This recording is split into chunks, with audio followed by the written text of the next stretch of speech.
ശരിക്കും ഇന്ത്യയിൽ രാഹുൽ ഗാന്ധിയുടെ മുഖ്യ ശത്രു ആരാണ്? ആരാണോ ഏറ്റവും കൂടുതൽ പരിഹസിക്കുന്നത് അയാൾ തന്നെ. അമിത്ഷാ എന്ന് കണ്ണുമടച്ച് തന്നെ പറയാം. 2013 ഒക്ടോബറിലാണ് അമിത്ഷാ രാഹുൽ ഗാന്ധിയെ പപ്പു എന്ന് വിശേഷിപ്പിച്ചത്. പിന്നീട് BJPക്ക് അത് രാഹുലിൻ്റെ സ്ഥിരം വിളിപ്പേരായി. BJP നേതാക്കളും പ്രവർത്തകരുമൊക്കെ നിരന്നു നിന്ന് ആ വിളി തുടർന്നതോടെ ഗൂഗിളിൽ പപ്പു എന്ന് തിരഞ്ഞാൽ പോലും രാഹുൽ ഗാന്ധിയുടെ പ്രൊഫൈലിൽ ചെന്നെത്തുന്ന അവസ്ഥയായി. പണ്ട് ഇന്ദിരാഗാന്ധിയുടെ മരണത്തിന് ശേഷം സോണിയാഗാന്ധിയെ അടുത്ത കോൺഗ്രസ് നേതാക്കൾ വിശേഷിപ്പിച്ചത് ഗുഡിയ എന്നായിരുന്നു. ഇതിൻ്റെ ചുവട് പിടിച്ചാണ് മകൻ രാഹുലിനിട്ടുള്ള പപ്പു വിളി. ഇപ്പോൾ രാജ്യസഭയിൽ രാഹുൽ ഗാന്ധിയെയും കോൺഗ്രസിനെയും വീണ്ടും കടന്നാക്രമിച്ച് മുന്നേറുകയാണ് ആഭ്യന്തരമന്ത്രി അതേ അമിത്ഷാ. ഭരണകക്ഷിയായ BJP ഭരണഘടനയെ മാറ്റാൻ ശ്രമിക്കുകയാണെന്ന കോൺഗ്രസ് പരാമർശിച്ചപ്പോൾ അമിത്ഷാ ആഞ്ഞടിച്ചത് ഇങ്ങനെയാണ്: ചില രാഷ്ട്രീയക്കാർ 54-ാം വയസ്സിലും ചെറുപ്പക്കാരനെന്ന് പറഞ്ഞു നടക്കുന്നു. ഭരണഘടന മാറ്റുമെന്നവർ പറഞ്ഞുകൊണ്ടേയിരിക്കുന്നു.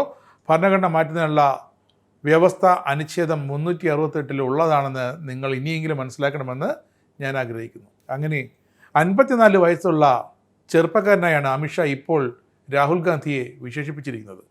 പപ്പു എന്ന വിളിപ്പേരിൽ നിന്നും അങ്ങനെ രാഹുൽ ഗാന്ധിക്ക് അമിത്ഷാ ഒരു പ്രൊമോഷൻ കൊടുത്തിരിക്കുന്നു. വയസ്സ് കൂടിയ ചെറുപ്പക്കാരൻ. അവിടെ അമിത്ഷാ ടാർഗറ്റ് രാഹുൽ ഗാന്ധി തന്നെയാണ്. അമിത്ഷാ നിർത്തുന്നില്ല.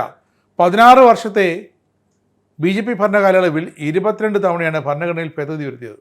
55 വർഷത്തെ കോൺഗ്രസ് ഭരണകാലത്ത് 77 തവണയാണ് അവർ ഭേദഗതി വരുത്തിയത്. തോൽക്കുമെന്ന ഭയം കൊണ്ടാണ് ഒരു രാജ്യം ഒരു തിരഞ്ഞെടുപ്പിനെ കോൺഗ്രസ് എതിർക്കുന്നത്.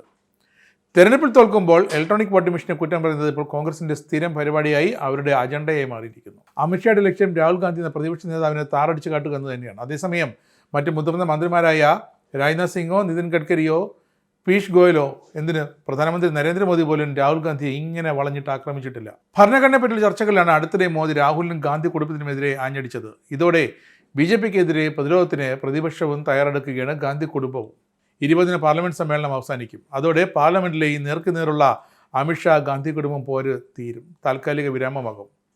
ഇപ്പോൾ രാഹുൽ ഗാന്ധി ഒറ്റയ്ക്കല്ല ലോക്സഭയിൽ, പ്രിയങ്ക ഗാന്ധി കൂടെയുണ്ട്. പ്രിയങ്ക പ്രതിപക്ഷത്തിന് വേണ്ടി രാഹുലിനൊപ്പം ശബ്ദമുയർത്തുമെന്ന് BJPക്കും അറിയാം.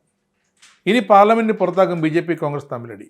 ഡൽഹി നിയമസഭാ തെരഞ്ഞെടുപ്പിനെ നേരിടാൻ ഒരുങ്ങുമ്പോൾ കോൺഗ്രസ് BJP രാഷ്ട്രീയ വാക്കുതർക്കങ്ങൾ കൂടുതൽ ശക്തമാകാൻ മാത്രമേ സാധ്യതയുള്ളൂ.